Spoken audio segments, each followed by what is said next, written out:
بقول لك ايه، هتتكلم ولا نكملوا بعد البريك؟ لا نكملوا بعد البريك. لا بعد البريك هقول كل حاجه يا ريس. بعد البريك هقول كل حاجه، بس اديني الامان عشان العيال دي ممكن يبعزقوني. معاك الامور.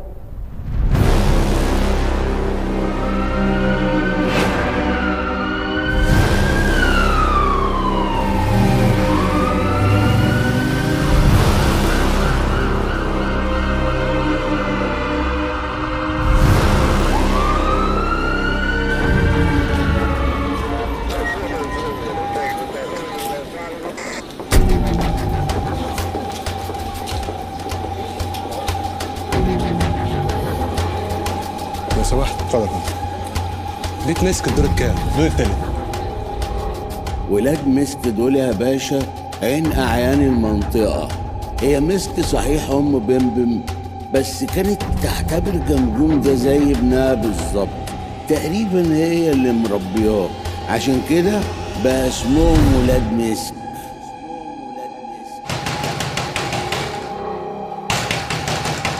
سامي الباب. مسك طول عمرها يا باشا بتشتغل في الشمال، سرقة، مخدرات، سلاح، دعارة، أي حاجة حرام من الآخر. يعني دايما كانت تقول الإيد البطالة نكسب.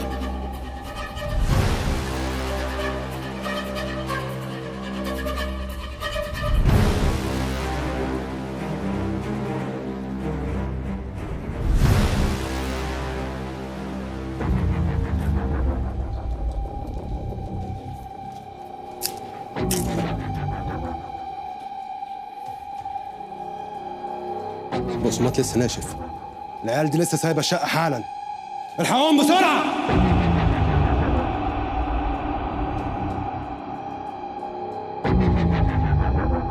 طبعا ابنها بمبم وجمجوم أعز أصحابه شغلتهم معاها من صغرهم.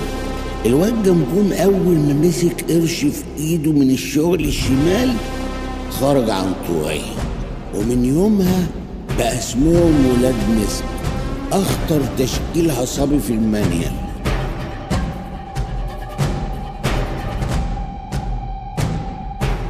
ومسك طول عمرها يا باشا مدلعة ولادها، عمرها ما بخلت عليهم بحاجة،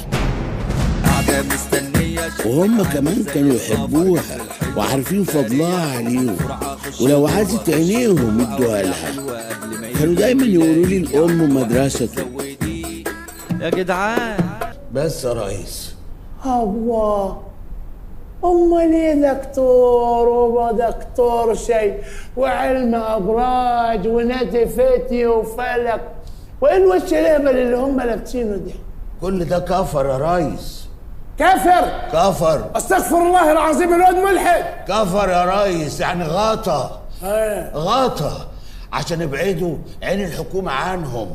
والله ده كل اللي اعرفه عن ولاد مسك، وزي ما قلت لحضرتك انا حيالله ابوه، يعني اخر اعمل لهم كوبايه شاي، احضر الاكل، اغسل المواعين، اغسل السجاده، اعمل لهم، اغير كفوله. يعني تشتغل حته تريكوه، تشتغل حته كنفوه. لا مش لدرجه الكنفاه يا ريس، يعني ما تنيش. ليه؟ انت مش الخدامه بتاعتهم؟